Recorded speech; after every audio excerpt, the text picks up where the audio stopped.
Guys, I have been fired by a client.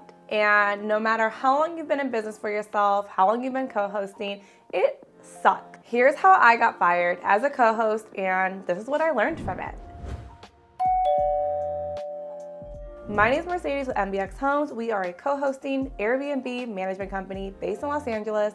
And yes, we have phenomenal clients. We love our partnerships, but sometimes things just don't work out. Even though I really don't want to talk about how I got fired, I'm really here to just share my experience and really just share the valuable lesson that I learned as a co-host once that partnership did end. Co-hosting success requires mutual trust, open communication, and realistic expectations. So let me set the stage for you guys. So this was a referral client, which is awesome. We love referral clients. And every time I onboard a new property, no matter if it's a condo or a house or a multifam, I always ask the client, aka the host, what is your break-even number, right? Because my job as a co-host is to make sure that our pricing is set accordingly. I want to make sure that our clients are either one, breaking even, or of course, cash flowing. So this particular client, for easy numbers, told me that her 2-bedroom condo near the beach needed to cash flow about $4,000. Great, no problem. But remember, that also doesn't take into consideration cleaning fees, co-hosting commissions, also little things that you need to buy as part of the business, right? New towels, linens, beach towels. There's just little things that obviously you need to maintain as the host. Oh, and something I actually forgot to mention is that this is not a short-term rental client. This was a strictly midterm client. So even with our midterms, it's super important to really understand those break-even numbers so that you are maximizing that monthly stay and making sure that it's a great booking. So we have been co-hosting this particular property, I want to say for about 6 months. And within those 6 months, here at MBX Homes, we use a lot of pricing dynamic tools. We run market comps, especially for the midterm. Sometimes pricing tools are just a little off. So we always do market comps, seasonality, and of course, the human touch. So again, 6 months, we've been booking this, no problem. There's cash flowing, great guests, nothing horrible is happening, maintenance is being taken care of, cleans are being awesome, like literally a breeze. So back to our current reservation. We had booked this single gal for about 2.5 months. She was there, she was great, no issues. She asked for an extension and she also asked if there was any wiggle room for a discount. Now, mind you, she was paying pretty top dollar for it. I'm sure she did her own due diligence and I'm sure she went on Airbnb and she saw that the neighboring competition was a bit lower than what we were priced at. And you have to keep into consideration, I personally love when midterms extend for a few different reasons. You don't have to turn over, you save on the cleaning fee, you have no vacant dates in the midterm world. Obviously, sometimes you do have those awkward in-between booking stays, and you are sticking with a great guest. Why risk it, again, putting on the market and maybe not getting a guest that you don't vibe with or a guest that's just messy or a dirty guest? So if you have a great solid tenant, they want to extend their midterm after they've been there for 2.5 months at a slight discount, why would you say no? So once this guest does ask for the extension and discount attached, we actually do agree and we give her a very minuscule discount. It's literally a 10% discount on a $6,000 reservation for another month. So yeah, that's a big number, obviously 10% of $6,000, but it does bring down the price to actually very comparable what the area was already booking at. Once we send that little request with the discounted price there, I immediately get a not so great text from our client because they saw the extension go through, and let's just say things did not go well. Obviously, as the co-host, we sent that request and then the host saw that, was not happy, and they retracted that request. So as the guest, you could already see like how that's weird because one, she's only been speaking to us as the co-host. She never once spoke to the host.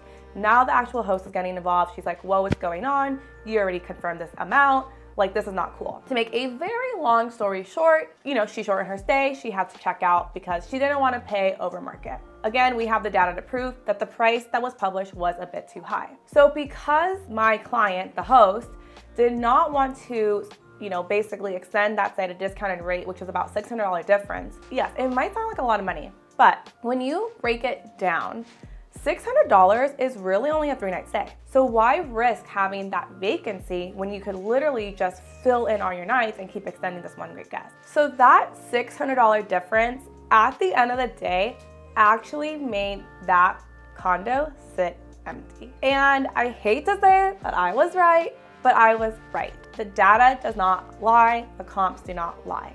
And as a co-host, your partner, your host, your client should trust that you're putting, their best interest at hand. We are not looking at comps all day. We're not pulling data all day to make them fail. We want everyone to make a ton of money. That's why we're in this business.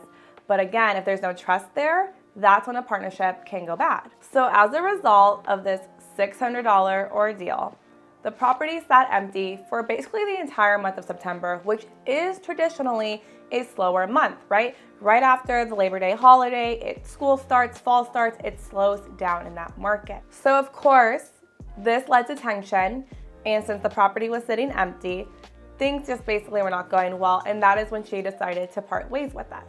Co-hosting is so collaborative. You have your homeowner, who's your client, and you have the guest. Everyone in the triangle has to be on the same page. You have to have trust for it to work. I can't express enough how important trust and partnership is in the world of co-hosting. Both sides need to align on both goals and strategy for it to work. And I want to remind everybody what I said in the beginning of this video is that I ask every single client what that break-even number is for them, because we really do emphasize on realistic numbers. We have the data to prove it, we have the comps to prove it, and again, we are in this world. We do this all day long, so we also know what our other properties are getting booked at. Data-driven pricing is so crucial for maximizing occupancy and revenue, especially during the slower seasons. And again, that's why you should look at your revenue on an annual scale, not on a monthly scale, because some months you're gonna hit out the ballpark, you're gonna make double, triple, whatever you're making. And then there are those slower months where it really hits hard, but hopefully those strong months are gonna carry you over. And if you are that homeowner and you are looking for a co-host, trust the co-host, especially if you have a good one like us. But seriously, trust them, because why else are you wasting not only time, effort, and energy into finding a co-host, but you're also trusting them with pricing. So if you are gonna be mama bird, look at all the pricing all the time, make sure you have those conversations with your co-host beforehand and really understand the pricing strategy and what goes behind that. And trust me, I get it. We work with people all day long, especially newbies, right? This might be your only investment property and you're literally handing it over to a random co-host and you're like, please help me get bookings. But at the end of the day, you're selecting a co-host because you probably need the help, you need the assistance, and you also need to value that co-host. This video is kind of for both property owners and for co-hosts because I think it relates to both. No matter what side you are on the deal, you also just have to have clear communication from the get-go. Again, I always ask all my clients, what's that break-even number? How much are your utilities? What are your HOA fees? Because we want to make sure that we understand what they want out of this partnership and how much it's truly going to make.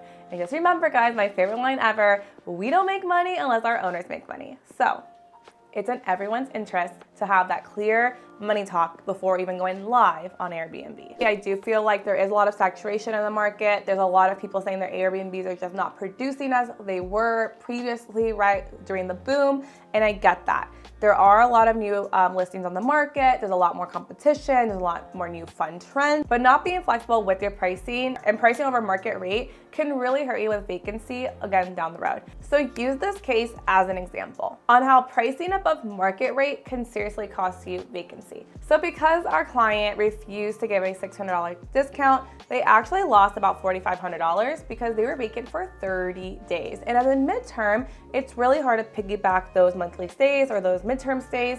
So again, it had to be a perfect mix. And honestly, this case just wasn't perfect.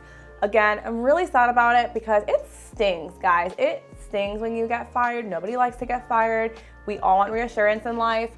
But again, moving forward, this is actually an example I have used to onboard new clients, right?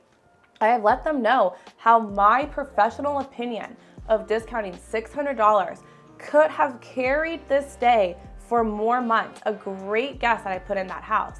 But because they didn't trust me on my market data and on honestly the comps, it cost them $4,500. So call me a broken record, but I'm gonna say this over and over again, that co-hosting truly is a partnership. I did just launch a Facebook group called the Co-hosting Group with Mercedes. It's honestly just a bunch of successful co-hosts all across the country trying to learn from each other and trying to be supportive, because you, hopefully not, but you might run into this situation where an owner does not agree with you. And what are you gonna do? Well, it's good that you have friends like us, so make sure you join our new Facebook group. The link is in the bio. I'm Mercedes with MBX Homes. We are a co-hosting group here based in Los Angeles. Guys, I unfortunately did not want to come on camera and talk about how I got fired, because obviously I think I'm the best co-host ever, but the truth is that you can't make everyone happy and you just can't partner with everyone. So just like doing a deal with somebody or just like having a friendship, honestly, you just have to have that great middle ground and truly just lay out all the expectations and make sure that everyone is on the same page. Co-hosting, again, is a partnership. And guys, even though we got fired, like, let me tell you, it did hurt a little bit. I was like a little butthurt about it, but it did not slow us down. If anything, we're just taking this example and we're now actually using it in our pitches for new clients. And it's November 1st. We're up and going. We're gonna end the year on a great high note, and we're onboarding fabulous new clients. Just because someone did not work out, it's probably for a reason. And honestly, greater things will come your way. If you want to stay up to date with more tricks and tips in the co-hosting, Airbnb, and real estate world, make sure you like and subscribe to our YouTube channel, MBX Homes. And guys, make sure you also follow us on Instagram. And if you're a homeowner out there or a solo operator, possibly looking for a co-host, book a call with us. Let us see how we can help. We love being assets to our fabulous homeowners, aka clients. And if you're a co-host out there, make sure you connect with us and join our Facebook group.